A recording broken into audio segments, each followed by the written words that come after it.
ఓం శ్రీమాత్రే నమః. ఈరోజు మనం దేవి భాగవతంలో వ్యాస భగవానుడి జనమేజయునితో జనమేజయ యజ్ఞం దగ్గర నుండి ఏ చిన్న పనైనా చేసేవాడికి చేయించేవాడికి కూడా పవిత్రమైన మనస్సు ఉండాలి.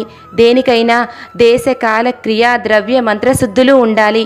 యజ్ఞఫలం లభించాలంటే మొట్టమొదట మంత్రశుద్ధి ప్రధానంగా ఉండాలి.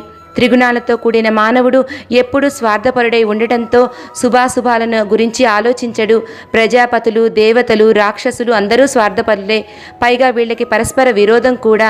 వేద నిర్ణయం ప్రకారం దేవతలు సత్వగుణం వల్లను, మానవులు రజోగుణం వల్లను, రాక్షసులు పశుపక్షాదులు తమోగుణం వల్లను పుడతారు.